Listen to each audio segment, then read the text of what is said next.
Assalamu alaikum wa rahmatullahi wa barakatuh. Wa alaikum assalam wa rahmatullahi wa barakatuh. Hey, brother Khalif, man, before you told me a lot of things, man. You always did for me when I call on you about some history or about something I'm doing.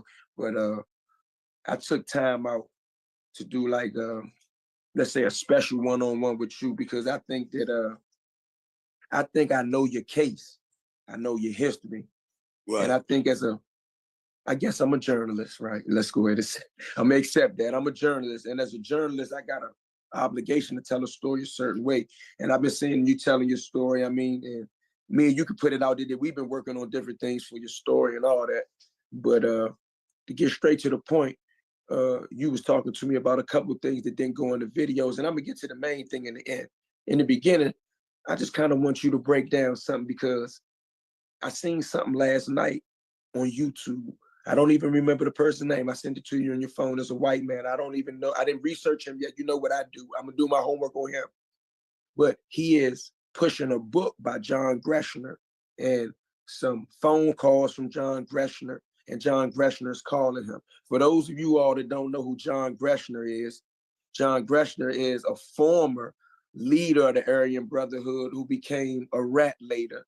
And in the beginning of times, my big homies like Fly Right Here, Coleman Bay, and Butch Wood, rest in peace. You know what I'm saying? They tell a story of when the DC blacks were not beefing or were not at war with the AB. So aside from some of the things that I want to get from Fly, because Fly is a treasure trove of historic information, bro. Like y'all don't know what type of resource this is for me. When I sit around and I talk, it comes from talking to people like this. But he broke down something early today that I want to go into. I want to skip past all this DC black AB beefing, and I want to go to the beginning, and I want to take some of this from Fly. So Fly, before I go into everything else, we don't need to introduce you, bro. I think people already know who you are now, and if they don't, I can spend the time introducing you later. Right now, can you take me to McNeil Island and how you first encountered Burry Mills and how, let me say how, and why you encountered them? I think that's a better question.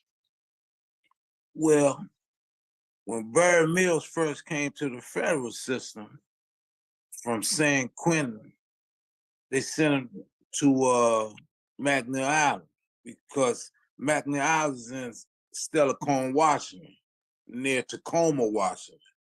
And it's on a real island. The only way you can get there is you got to go on a tugboat. And back then, we only had 7 USPs in the federal system. With just Atlanta, Leavenworth, Terre Haute, Marin, Lewisburg, Lompoc. And I caught a case in Lewisburg, and at the time you had to be 26 or 27 to be in the USP, unless you was overly aggressive and they'll waive your age. But they send the young guys to McNeil Island. So I caught a case in Lewisburg, they sent me to McNeil Island, and they put me in a hole because some of the homies out there was rats. And when they heard I was there, they went and told the administration, man, you can't let this guy out because he know that we rats. You know, the guy that told on Willie Strickland, Jesse Martin, a lot of dudes were told on high profile homies was there. So they kept me in the hole for 4 months. But see, back then in the 70s, this was in 77. But see, back then in the 70s, you know, we had Walter Fauntleroy used to advocate for DC prisons and Marion Barry. So, you know, my mother and them went there. I said, man, y'all sent him way to McNeil Island from Lewisburg, where he was hours away from home. They won't let him out the hole. Yeah, it's in Steilacoom, Washington. It's in Washington State. Okay. You know what I mean? So I leave Lewisburg, which was a few hours drive from DC, to the West Coast. And I'm in the middle of the water. So Wilhelmina Rolock, who was city council for Ward 8, was cool with my mother. She said, if y'all not gonna let him out, send him back on the East Coast. So after 4 months in the hole, they let me out. The rat Walter Harris, who testified against me on my Logan Kingpin case, was out there. Our homie Arthur House, Big Junior, some more homies. So What year is this, Flat? 1977. Okay, my bad. So That's the year I was born, big homie. wow. Go ahead. You was in McNeil Island when I was born, goodness. Yeah, and I go there from Lewisburg. So what happened? Normally when a homie go to another joint, all the homies wait for you, greet you, what you need, got bags for your food, commissary, radio, dope, weed, whatever you need. So when they let me out there for 4 months, the whole joint had heard about this dude out of DC in the hole that they won't let out. And you the only homie there at the time? Where? In the McNeil whole Island. You the only homie? Nah, the homies was on population. Oh, okay. But I was the only homie in the hole. Okay. Because I told you, Jesse Martin, who told on Willie Strickland and them was on population, and they was campaigning for not letting me out. But Arthur House and the rat Walter Harris, who told on me on the loading case, who some more homies was out there that I knew from Juvenile Jones and Youth Center. I said, y'all ain't gonna get me high? I said, man, we ain't got nothing. I said, y'all ain't got no weed or nothing? They said, man, all the Mexican Mafias got all the dope in the weed. I said, what is Mexican Mafia? Wallahi, I ain't even know what the Mexican Mafia was. I just leave Louisville. Young, dumb Lawton dude, huh, man? On loading time, I come out, you know what I mean? I just got 75 to life, so I'm going crazy. So Cadillac had a partner there named Big Black, Steve Wooten, out of Bronx, New York. One of Cadillac's partners. New York dude, huh? He came from Maryland to there. So Cadillac sent him a message. He come get me, took him around and said, he said, the joint is sweet. He said, man, this is sweet joint. Coming from Maryland to here. You know what I mean? I said, I need a knife. Let me show you why I stopped paying for all my other sample libraries. This is Arcade by Output. This thing has sounds, samples, instruments, effects, everything you could ever need all in one place. I remember a friend of mine sent me a link one day to try it. From the moment I opened it up, he said, what you need a knife for? I said, man, because if the joint sweet like that, and they say the Mexican Mafia got all the weed and the dope and stuff, I need to go get some. I never heard of a Mexican Mafia. So I give me a little posse. Got a dude out of St. Louis. I always hear the St. Louis dude's name back then when y'all talk, bro. Because they used to roll with us. They were strong. Kansas City and St. Louis were strong back in the day. So, and they used to roll with us in Terre Haute. Because the Grand Sheik, God in Rush Bay, was cool with all the homies. He was the Grand Sheik in Terre Haute. So anyway, after a few days, I got my posse. I said, man, look, where I come from. So you gotta understand this too, Eon. This is a culture shock. Because I come from the East Coast on the West Coast. Okay. So I don't know their culture. I don't know their history.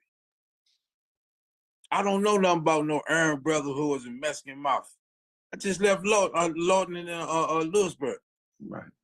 So when we go to the movies, and all the other joints in DC got front row seats.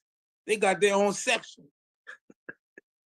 I see the Mexican Mafia and white boys sitting in front. I told the homies, I said, why y'all sitting back here?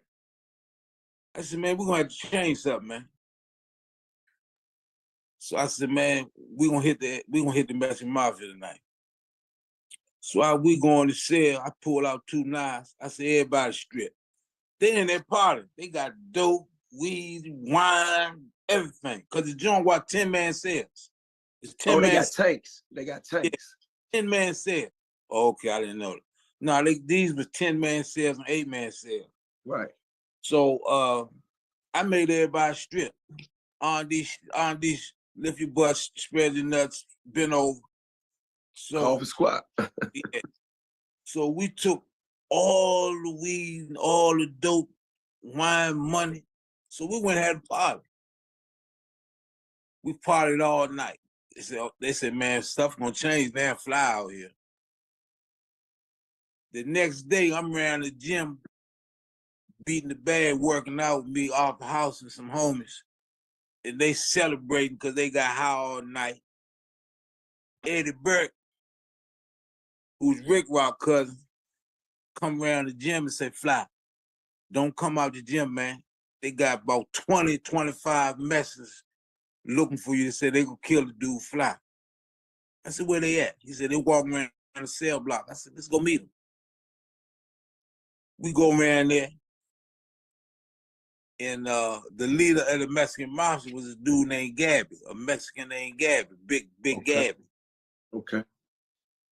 His right-hand man was Ronnie Pacino, who's in ADX right now and was at war with the DC. He had a little juice. He was like one of Gabby's henchmen.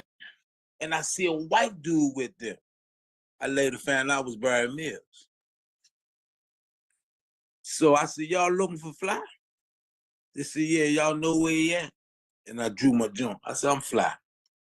Ronnie Pacino came at me. And the homies pulled the jump, so we knife fight. Somebody go get Cadillac's partner, Big Black from New York. He come around that jump with 2 jumps. And man, we backed up everything up in there.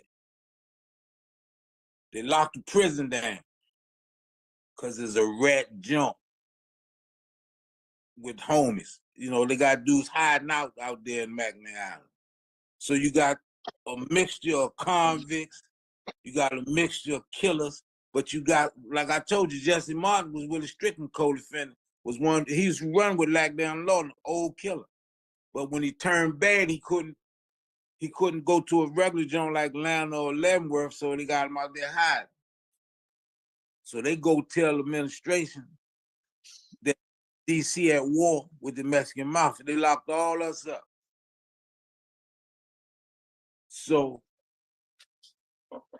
they brought 2 buses in, send me to Lawn Park, send Barry Mill and the Mexicans to Leavenworth and other jumps.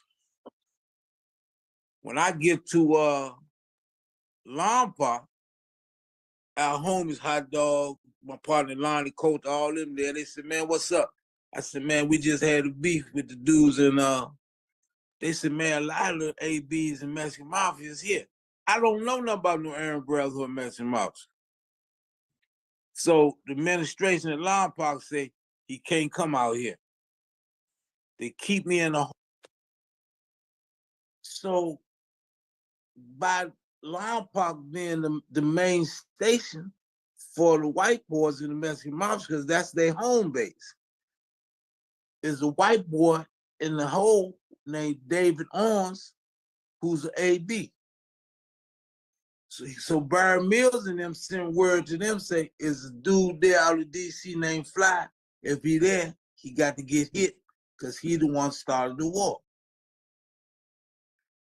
Now, they sent Big Black out of New York with me. When they shipped all us out, they say Big Black and this dude Keith Gaffney Bay, they the main ones gotta go. So that's not even just straight DC, that's DC and New York, so that's Black. Yeah, that's right. Because Big Black is Black's partner. Now remember, we got a kinship because when he heard we was around that knife fighting, he come around that corner like Clint Eastwood with 2 jumps. You know what I mean? He big like that, big strong dude. So we in the hole in Lawn Park. We made a bond. We brothers. I'm his little brother. He said, wherever we go, you gotta stay in touch. Another brother named James Franklin out of Chicago was a millionaire. He said, man, I'm gonna take care of you as long as you in. I love it. He met me there too. So they redesignated me, sent me to Atlanta in '78, sent Big Black to Lewisburg. So he's telling all the homies what happened. When I get to Atlanta, all the homies already waiting on me. Barry Mills is there. So I said, that looked like the white dude that was with them dudes, man, when we pulled the knives out. But the dude is smart. The dude is an old killer, and he does his homework. He said, man, I'd like to have a meeting with you in the kitchen. He wanted to make sure we're in the kitchen where all the homies and everybody at. He want them to see us talking. He ain't got but like 4 or 5 dudes with him at the time. He said, man, I'm going to earn brotherhood. But I come up and Folsom and Quentin with Gabby and them. So I had to roll with them. But that's their beef. He said, man, if I can, I'd like to call a truce with me and you. He said, man, and heard a lot about you. I respect you. Because we 500 deep in the line. They ain't had nothing come. Old man Deloach is like the godfather of DC. All he gotta do is get a word, everybody can fall right in line. Yeah, you know what I mean? So when they hear I'm here, they say, man, that's so-and-so's grandson. That's Barry Brown's little cousin. That's even May's son. So all the homies greet me. So me and Barry Mill, we call it truce. Okay. So we make a deal. He said, if a white dude disrespects somebody out of DC, and if it's a serious beef, come to me, I'ma handle it. He said, if a black dude do that, man, can you take it? Because we don't want no war, man. Because they too outnumbered. We so strong. I mean, that would have been like taking candy from a baby. You know what I mean? And he's seen that because he's sharp now. Every day he's recruiting white dudes. You know, I'm from all over. But they're extorting them. You know what I mean? So he's got a lot of power. He used to see me in there on the yard every day with Terry Trice and then Will Fields and home working out. You know what I mean? He said, man, I did not know you were sharp like that. I'm 25 years old. You got a picture of me beating the bag with no gloves on there in Atlanta. So he started reminding me, so we started trading dope. Because he extorting white dudes for packages. You know what I mean? So every day he walk up and down the hall with his kitchen whites on with blood. I say, why you be doing that? He said, because I work in the butcher shop. And if the police see me every day with my whites on with blood, when something happened, they already used to seeing me with bloody uniform. I said, man, I never, he said, this is an old San Quentin trick. He's taught me how to play handball. He get a letter in the mail. Stop scrolling if your smile is suffering. Have you experienced any dental issues since starting Suboxone? Look, if you've been taking From Tommy Silverstein and them, they say a dude is coming there that's telling on Tommy on the Leavenworth murder. I work in a rec center. But he got so much respect for me, he said, man, make sure you and none of your homies is not in the rec center at 1 o'clock, because we're going to butcher this dude. Every day, a certain time, the homies take over the basketball court, Willie Strickland, Cal Smith, all the old, the youngs against the old. You know what I mean? So I tell all the homies, I say, don't nobody go in the rec shack. They butchered the dude up, almost cut his head off, left him in the trash can. So all the homies say, man, this dude got a lot of respect for you, man, to come to you and ask you, could you make sure none of us in there? I see him later on, I do this. You know what I mean? I salute him. So he get away. At the time, it's killers every week in Atlanta. They taking contracts. Atlanta was so big, they even got a train come through there. But it's so big, I never seen so much money and so much dope in my life till I got in Atlanta. All Nick Bonds lieutenants in there, Steve Bishop. We're talking. So I started respecting this dude, Barry. He's teaching me a lot of stuff also now. I'm gonna give him his props. You know what I mean? About the game. And the homies have respected the fact that Fly got him. Fly got him on, he reported to Fly. You know what I mean? And truth be told, if a black dude disrespects somebody, I say, don't cause no war, man. Because it's gonna be a bloodshed. You know what I mean? So once all the homies seeing how this dude was making a power play, because he's making a power play in that jump. And I didn't realize how shrewd this dude was, I'm talking about all the white dudes from other states that was getting money, they started reporting to him, and he was extorting them. The dude named Harold Stanfield was selling some blow, because when the China white come in, everybody won. And at the time, Bird flipping for me. He stole Bird's stash. Bird came to me and said, tonight, he gonna wait a minute.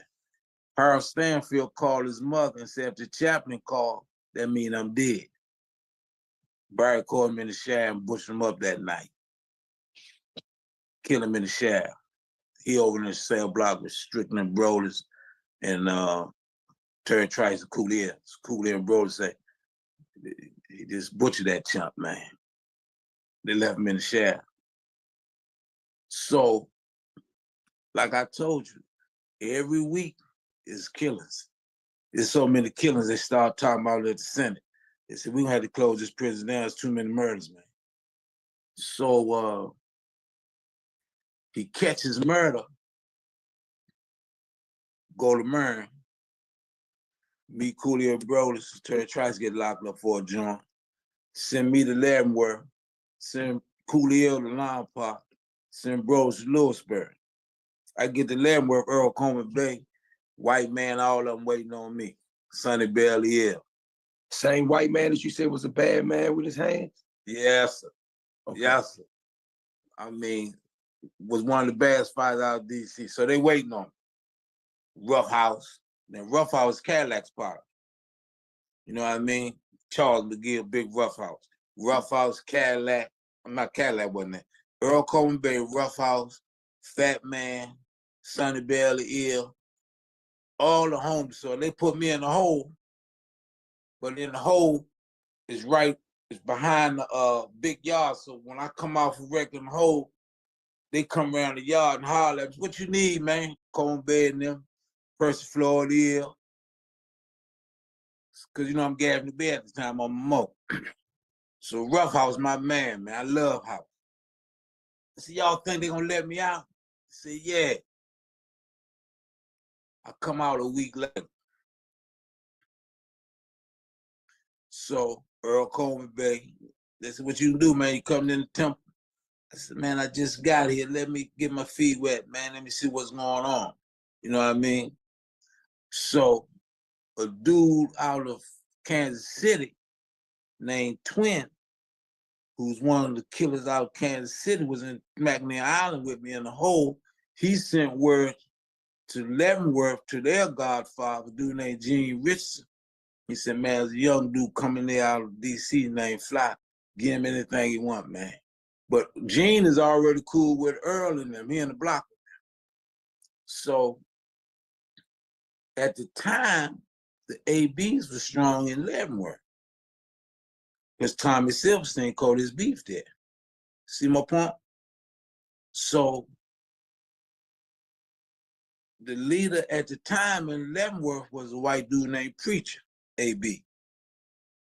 So Bird was so shrewd, they networking and they contacting each other because they got different codes, different ways they communicate, right?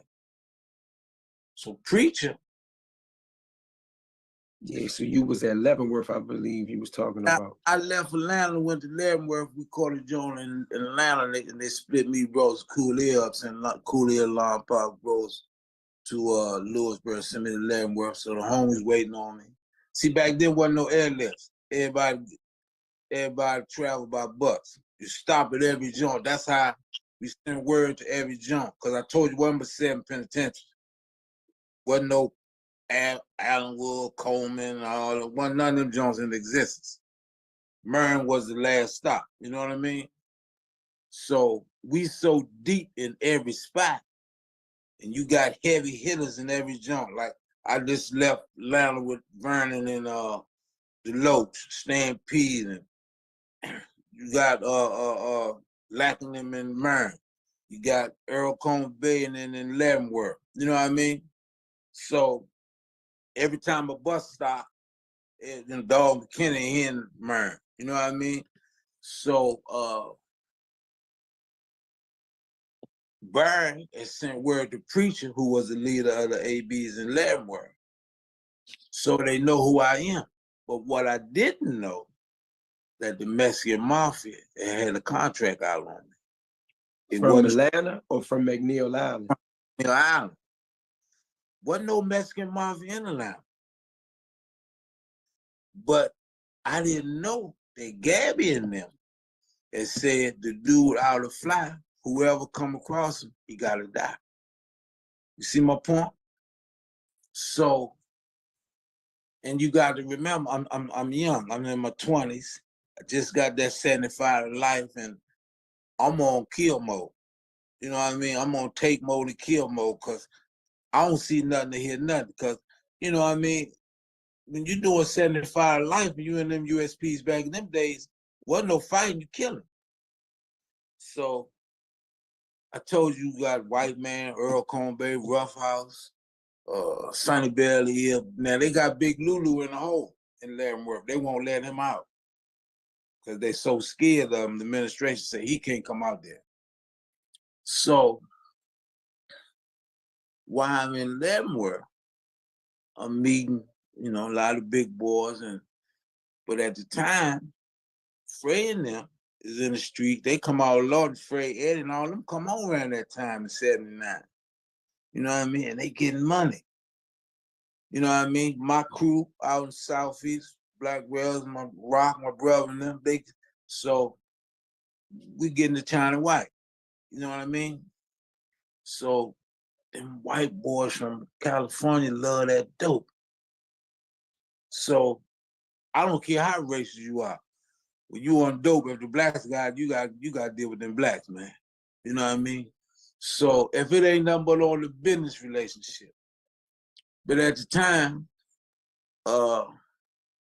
you know, we holding the fort down, DC strong everywhere you go. Tommy Silverstein was in Mern for killing somebody in Leavenworth. So Burr came to Leavenworth to be a witness. So, but he all us in the hole together. So when he see me, that's the first time we seen each other since Atlanta. So he tell all his people, hey man, this dude here, whatever he say, go. You know what I mean? So I catch a case in Leavenworth and go to Mern.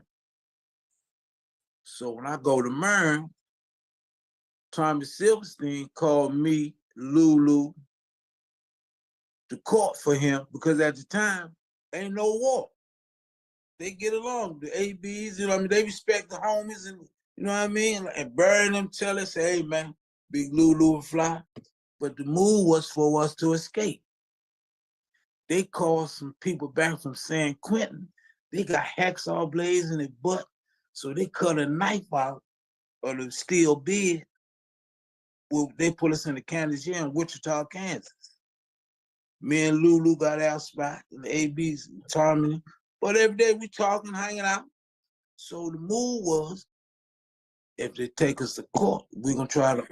I just wanna have fun, clap my hands, turn around. Smooth, Dance. natural looking, long lasting, instant results. With the Juvederm collection of fillers, true to you. Learn more at juvederm.com. For more important safety information and to find a licensed specialist, visit juvederm.com.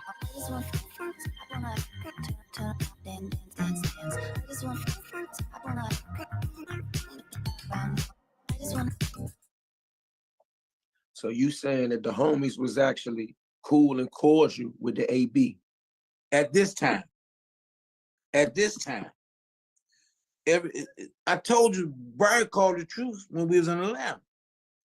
So he's letting all of them know, hey man, them dudes respect us, man. I mean, we was in Atlanta, we had no problem. We dealt with each other, we traded dope. Same thing in Atlanta, we're preaching them, just come to Earl Combs Bay and them, because preaching in the block with Earl. Ralph Walker, you know, me, white man, all us on the other side. But at the time, ain't no war, ain't no beef. You see what I'm saying? So one day, me and Lulu talking, and Tommy said, man, they keep on talking how sharp you is. You know, I fought, man, in San Quentin. I was middleweight champion, man. Tommy, who? Tommy Silverstein? Yeah, he came to me and Lulu. So he called me out. So I looked at Lulu, said, punch him. Lulu said, punch him. I ate his ass up. This is in the county jail in Wichita.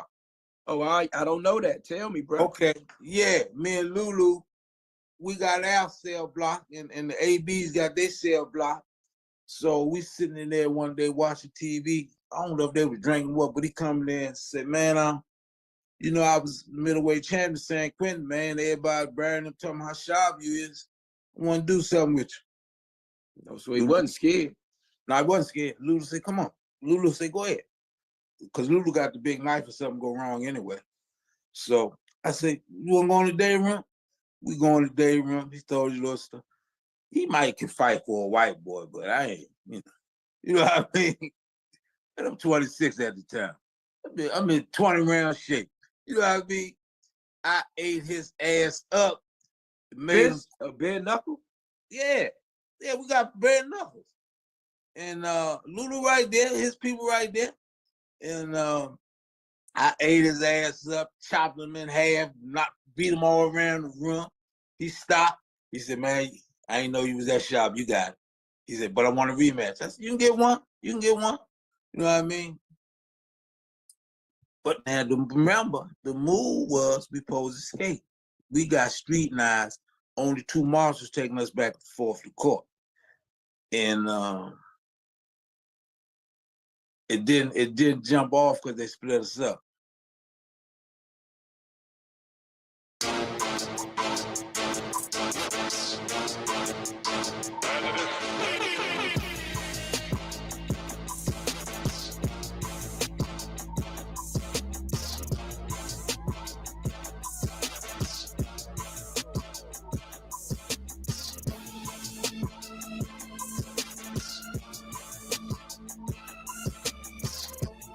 What it could be over these